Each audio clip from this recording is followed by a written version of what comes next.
Soapy wants to say something. Hello. Only. Is that it? Okay. Just for those people who think Cambodia may be a little bit outdated, there is Starbucks here, and this is a Frappuccino. And what are you having? Lemon tea. A lemon tea, and it's a whopping $7.50 for this two. So this is right in the city centre of Siem. We can actually turn the camera around a little bit. This is like, what's the time? 12:30 on a Thursday afternoon, you see. Very nice and quiet and quite peaceful. And it's not really hot today, so can do a vlog outside and just enjoying a lazy Thursday afternoon. But what we're doing today is cost of living. How much does it cost to live in Siem Reap? Now, if you were renting a apartment, how much would you pay? Soapy, how much would you pay? 300. And what would that include? Include washing machine. Yeah. And then, some of them have the swimming pool or something. Yeah, there we go. So, $300 to $500, you can get a reasonably good apartment, not directly in the city centre, but somewhere in the suburbs, which is not going to be too far away from home. This could come with a swimming pool. It usually comes with 1 or 2 air conditioning units, a washing machine, the kitchen is there, and a bed with all the sheets there. It's actually pretty good value. Now, if we're going to compare that to, let's say, Thailand, for that kind of apartment, you would have to pay top end, which would be about $500. And it wouldn't be, again, directly in the city centre. It's actually really hot now that we're sitting outside. The next cost is electricity. Now, we live in a 2-bedroom townhouse just in the countryside, but we get government rate, which basically means we pay 20 cents per unit of electricity. Now, if you rent, that will go up to 25 cents. So our electricity bill, near enough for the air conditioning running, near enough about 24/7, is anywhere between $90 to $110, depending if it's like summertime or like now where it's not so hot and the evenings actually cool down. But the air conditioning, not all of them at the same time. We have 3 air conditioning units, but oh, it is hot. But 1 at a time, and occasionally it goes off for an hour or 2. So that's about an average. So far we're looking at $400 to $600, and that's going to be the same in most places in Thailand as well. Obviously, in the countryside, the electric, you've got to make sure in Thailand it's the government rate, the same as you got here, so you have to ask these things out. So in Thailand, it's about 5, maybe 6 baht per unit. If you want to work that out in US dollars, it's about 35 baht equals 1 US. Transportation is another one.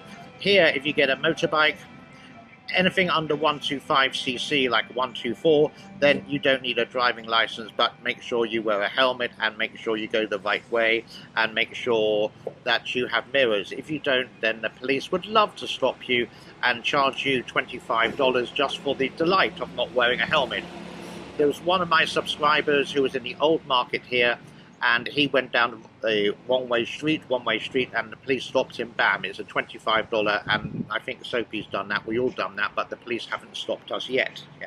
Actually, we did get stopped once because this one here, was not wearing a helmet on the back of my old bike. And how much did you have to pay?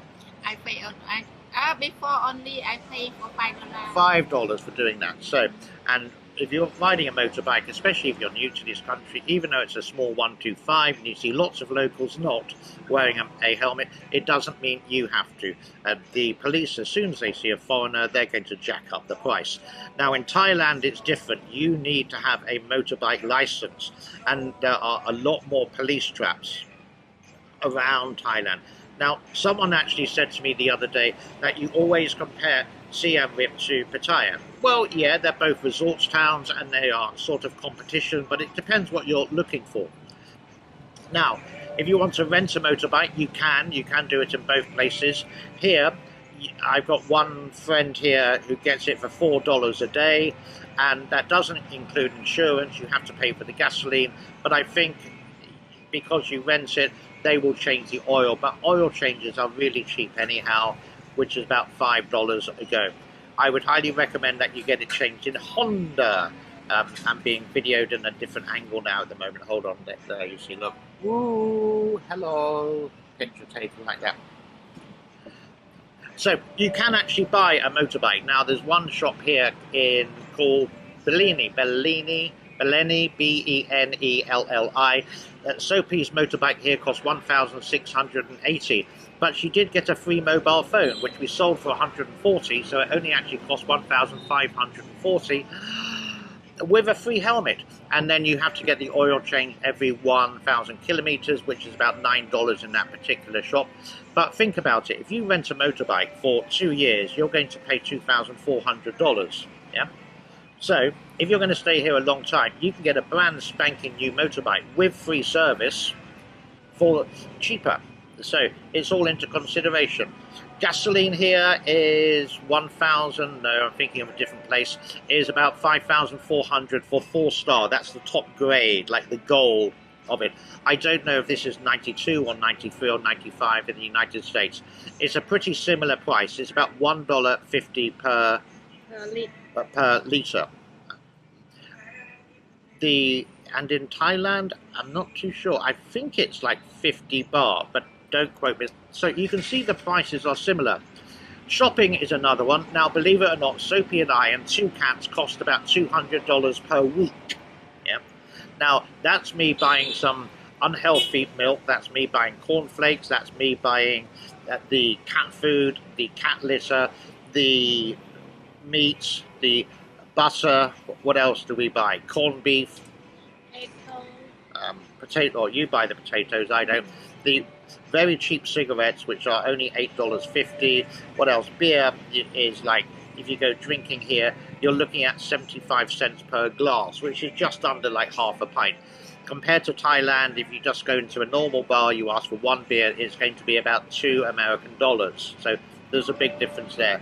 But it depends what you're looking for, and there's so many different places here in Siem Reap compared to Cambodia and Phnom Penh and the whole of Thailand.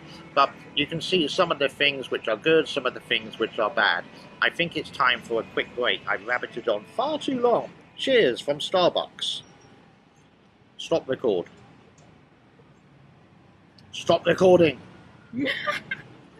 Stop recording! Oh, now let's speak to a local, Sophie, about Siem Reap. Do you have any top tips for people to come here on holiday or to live here? I don't know how to say it. What's behind you? The top street is an ABA. What's the street behind you? It's an old market. A pub street. Pub Street. Pub Street is like the famous tour entertainment venue. Prices are more expensive there, but you can have a nice meal for $5–10 per person. Drinks, how much is a beer? The beer, if you go, I don't know it. Sometimes they sell 50 cents. Some restaurants they sell like $1. There we go. Beer. Yeah. Now, compared to the USA, for example, one bottle of beer will cost you like $5 or $6. It's a bargain. And talking about banks, we have behind you, can we see that? ABA, yeah. And We'll just move it around. Ooh. ABA Bank is the famous bank in Cambodia now. I can't find it on my screen.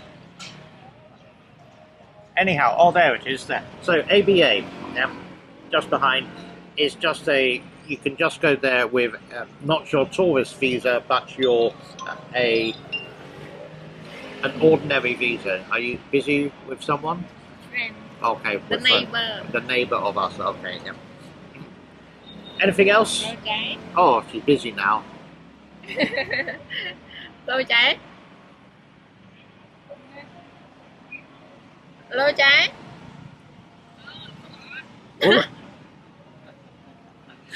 Do you know how to use a phone? Yeah, but Okay. she not speak that. I think not here. But Always a big one on the list is medical insurance. It really goes with your physical condition. I've had medical insurance ever since I was 20 years old. Basically, that's when I first started traveling. But in Thailand, this is an absolute requirement if you want to get the visa. And talking about visas, your visa cost here is about $1 per day for a retirement visa. In Thailand, it's like you would have to go through a immigration agent because the paperwork is so confusing and it's a catch-22. You need to have a bank account, but you can't have a bank account on a tourist visa, but you're going to come into Thailand on a tourist visa. Here, it's really simple. You just go to a travel agent, give them money. It costs about $375 per year for a retirement visa, and 10 days later, it's back in your hand. You can get it cheaper, but the express is going to be a lot faster, especially if you're not over 55 years old. Now, sometimes they would require a bank statement from you. Have $7,000, $8,000, $9,000 in there. That should be fine. If not, borrow it, whatever the situation. But in that way, you get your visa done. You can't work on that visa. You just retire on that visa. But you can go in and out of the country on it's a multi-entry. So you can nip over to Thailand or to Vietnam or to Laos, Malaysia, and I think Singapore you can get to. Talking about travel, there is a brand new airport, and hopefully we're going to be covering that next week because it's going to open on the 16th of October 2023, and next Thursday we may take an adventure if it's not raining over there. It's about 40 kilometers away from the city centre, so it should take maybe 50 minutes, 1 hour to get there, 1 hour to get back. The old airport from our home in the countryside, which is the opposite end of Siem, Cambodia, takes round about, in the rush hour, about 35 to 40 minutes on the tuk-tuk, so that's pretty good. So we're going to find out, because in January I will be going through that airport for the first time and see what it's like compared to the old one. The old one is really cool, and it's such a small, cute airport. It always seems to be very quiet, and if there are Chinese flights, they put them to one side, so it's not so noisy. So the big question is, what is the total cost per month to live in Cambodia and to live in Thailand? You get more bang for your buck in Siem Reap. Not so much in Phnom Penh, the capital, but it's not the best place in the world, I'm sorry to say. You could say for a younger person it's more exciting, but here quite easily you could survive for two people, let's say husband and wife, even if you only have more, for $2,000. You can do it a lot cheaper. You can do it for $800, but that's scrimping the bottom of the barrel basically there. In Thailand, it is, for example, cigarettes. Yeah, they are bad, but you're going to pay $3, $4 per packet for them. Yeah, here they're just incredibly dirt cheap. Yeah. So, yeah. And alcohol in Thailand, you buy a bottle of whiskey, it will cost you like $50, $40. Here, Jim Beam you can get for it. We think it's quite expensive now at $12.50 for 75 cl, or for 1 litre, about $15 from a major supermarket like the one we've showed you before. So in Thailand, I would say if you wanted to retire, it's going to vary from city to city, or you want to live in the countryside, you can say 2,000 and you're comfortable. That means not going out every night, not getting blisteringly drunk like you may do on holiday. Here you can say the same. You don't want to go out every night. You can get cable TV here. I think it's like $100 per year. It's not the best in the world. Some things are expensive, like for example, if you wanted to buy an iPhone 15 here, it would cost you well over the asking price in America. I think it's like for the iPhone 15 Pro Max, it's $1,199 in the US. Here, they're not really available yet, even though I'm actually looking over there on the billboard that says iPhone 15, but you can't get it from the shop at the moment. We've actually just been in there and asked. They say it will come soon, but not now.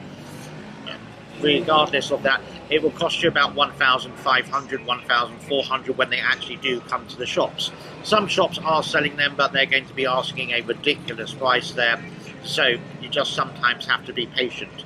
But you can always take a trip over to Thailand. It's like, if you fly, it's usually about $100 each way, but then you can get it a little bit cheaper there. So it swings and roundabouts.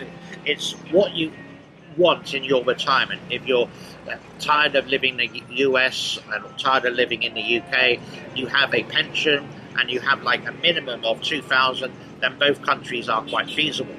What I would do basically is to maybe come to Cambodia, go and stay in some cities, go in hotels, look at some accommodation, see if you like it, even try it for a month or two. And the same in Thailand. If you find it awkward and it's too hot and it's too sticky, you don't speak the language, you find it annoying, then it's not the place for you. You need to find another place. The same as here. It's a hot country. It does get blisteringly hot in March, April, May, when that's when the electricity prices go up, but it's only for like 2 or 3 months a year. Then from June, July, August, it sort of rains on and off quite a bit. September is the worst month for rain for here and in Thailand. Then come this month, it sort of gets less and less. Then November until, you could say, March through April, there's very, very little rain indeed. But March, April time, I reiterate, it does get rather hot. I hope you found all this a little bit useful. I know I've covered this before, and I know many people will ask questions about insurance. You have to go to your insurance agent in America, or before you go, or find a good one, or someone like you trust, like Bupa, for example, in the UK, and go and check out the hospitals here. You can find and see if they accept your medical insurance. For example, here we have the Royal Angkor Hospital. It's run by Bangkok Hospitals, and in Thailand you can actually go to Bangkok Hospitals as well, which are all in the major cities. So that's your medical insurance and your peace of mind there. There's lots of ways around it, and the only thing to do basically is to pack your bag, go on, let's say, a 4-month vacation in 2 different countries and experience it, rather than someone who's lived in Asia for 30 years and mainly in Southeast Asia to explain it to you. You just need to experience it. I live here because I've lived here for 30 years and I just find it comfortable and I'm sort of used to the life here. And Sophie, you've lived here all your life. Woo! Yes, she's busy with Candy Crush again. No? Okay. So I think that's about it. Again, I hope you found it useful. Thumbs up. Subscribe. Like. And for you.